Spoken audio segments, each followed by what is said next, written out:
विपत्ति में फिरौन के पुत्र के मरने के बाद उसने इजरायलियों को जाने दिया। वो लाल समंदर के पास थे जब फिरौन ने अपना मन बदला और उनका पीछा किया। जब इजरायलियों ने फिरौन के रथों को देखा, वो बहुत भयभीत हो गए, लेकिन परमेश्वर ने मूसा को लाल समंदर की तरफ उसकी लाठी को उठाने के लिए कहा। परमेश्वर ने एक जोरदार हवा भेजी और समंदर को दो भाग कर दिया। एक सूखा मार्ग प्रकट हो गया और इजरायली लाल समंदर के बीच में से निकल गए। यहाँ पर उनके दोनों तरफ एक पानी की दीवार थी। वो सुरक्षित दूसरी तरफ पहुंच गए। फिरौन और उसकी सेना समंदर में उनके पीछे गई। परमेश्वर ने मूसा को उसका हाथ बढ़ाने के लिए कहा। तब समंदर फिर से वापस एक हो गया और फिरौन और उसकी सेना डूब गई। परमेश्वर ने उसके लोगों की एक उजाड़ में अगुवाई की। उसने उन्हें भोजन और पानी दिया। उन्होंने सिनै पर्वत के पास डेरा लगाया, जहां पर परमेश्वर ने पहाड़ की चोटी पर मूसा को मिलने के लिए कहा। आग और धुएं से घिरा हुआ मूसा ऊपर चढ़ गया और परमेश्वर उससे मिलने के लिए नीचे आया। तब परमेश्वर ने मूसा को 2 पत्थर की पट्टियों पर 10 आज्ञाएं दी। अन्य देवताओं की आराधना मत करना, मूर्तियां मत बनाना, आदर के साथ मेरा नाम लेना, विश्राम दिन को एक विशेष दिन करके मनाना, अपने माता पिता का आदर करना, कत्ल मत करना, अपने पति या पत्नी से वफादार रहना, चोरी मत करना, लोगों से या जो उनके पास है उससे ईर्ष्या मत करना। अब लोग जानते थे कि कैसे परमेश्वर की आज्ञा का पालन करना है। बार फिर परमेश्वर के लोगों ने उसकी आज्ञा उल्लंघना की। इस तरह परमेश्वर ने फलिश्तियों को 40 सालों तक उन पर राज्य करने दिया। तब उसने उन्हें आजाद कराने के लिए शिमशोन नाम के एक व्यक्ति को चुना।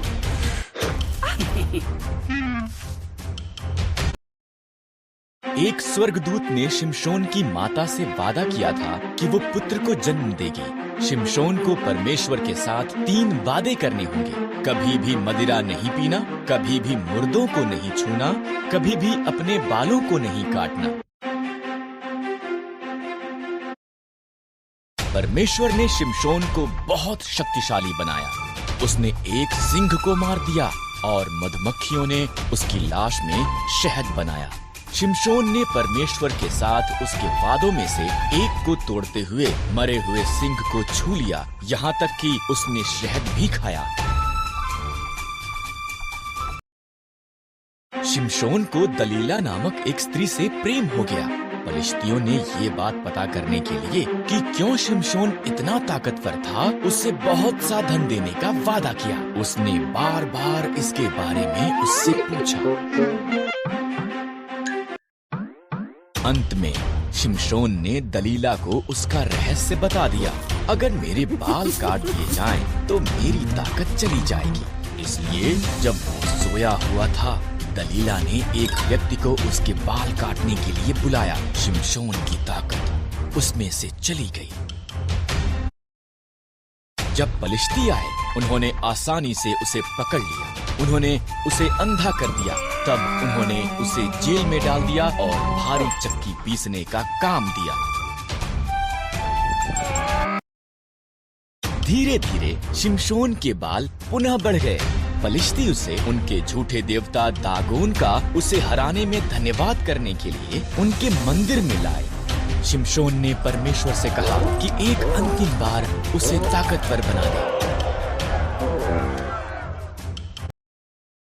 शिमशोन 2 खंभों के बीच खड़ा हुआ और उन्हें धक्का मारा। मंदिर गिर पड़ा। फलिश्तियों के साथ साथ शिमशोन भी उसमें मर गया। शिमशोन ने अपना वादा पूरा नहीं किया, पर परमेश्वर ने अपना वादा पूरा किया। में एक अकाल पड़ गया। एलीमेलेक, नाओमी और उनके पुत्र भोजन की खोज में मोआब को गए। एलीमेलेक मर गया। पुत्रों ने मोआबी स्त्रियों ओरपा और रूत से विवाह कर लिया। तब पुत्र भी मर गए। तीनों स्त्रियों के पास पति नहीं थे। जब इज़राइल में अकाल समाप्त हो गया, नाओमी ने घर जाने का फैसला किया। मोआब में ही रहो, उसने अपनी बहुओं से कहा, ये तुम्हारा घर है।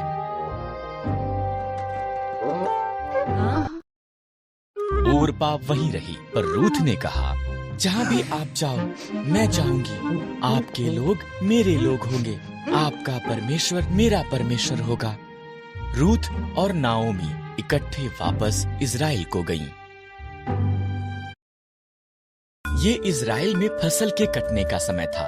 नाओमी ने रूथ से कहा कि वो जाकर खेत में काटने वालों के पीछे फसल को बीन ले। खेत एलीमेलेक के संबंधी बोअज का था। बोअज रूथ के पास आया। तुम नाओमी के साथ बहुत अच्छी रही हो, बोअज ने कहा। घर छोड़ना मुश्किल रहा होगा, परमेश्वर तुम्हें आशीष दे। उसने रूथ को भोजन दिया और अपने जवानों को उसकी देखरेख करने को कहा। रूथ ने नाओमी को बताया कि क्या हुआ था। नाओमी मुस्कुराई। जब कोई मरता है, उसका निकट संबंधी उसके परिवार की देखभाल करता है। वो व्यक्ति उनका निकटतम छुटकारा देने वाला संबंधी है। बोअज हमारा निकटतम संबंधी है, उसके निकट ही रहना। इसलिए रूथ बोअज के निकट रही। वो हर दिन उसे और ज्यादा पसंद करने लगा। बोअज ने एलीमेलेक की जमीन खरीदी और नाओमी और रूथ की देखभाल की। तब उसने रूथ को उसके साथ विवाह करने के लिए कहा। रूथ से एक पुत्र ओबेद पैदा हुआ। ओबेद का पुत्र यिशै था। यिशै का पुत्र दाऊद था और दाऊद इज़राइल का महान राजा बन गया। इसलिए परमेश्वर ने रूथ को आशीष दी, ठीक जैसा कि बोअज ने प्रार्थना की थी।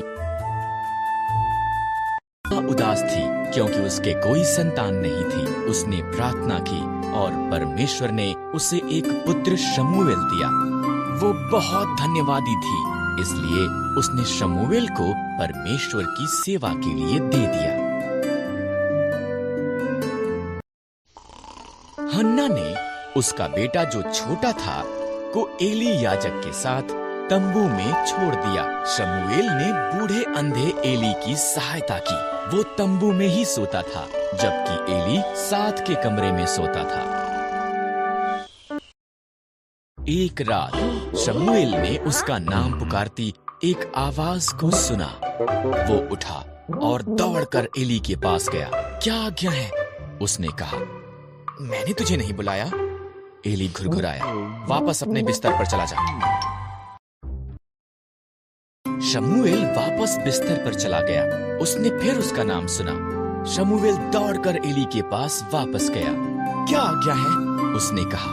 मैंने तुझे आवाज नहीं दी। एली नींद में बड़बड़ाया। वापस अपने बिस्तर पर चला जा। शमूएल के तीसरी बार आवाज सुनने के बाद एली ने कहा, ये प्रभु था, अगर वो दोबारा आवाज लगाता है। एली ने कहा, कहना, प्रभु बोल, तेरा दास सुन रहा है। इस तरह शमूएल ने वैसा ही किया। शमूएल, परमेश्वर ने कहा, क्या तू मेरा नबी हो सकता है और वफादारी से मेरे शब्दों को मेरे लोगों तक पहुंचा सकता है? मैं कर सकता हूँ। शमूएल ने कहा और उसने अपने बूढ़े होने तक भी ये किया।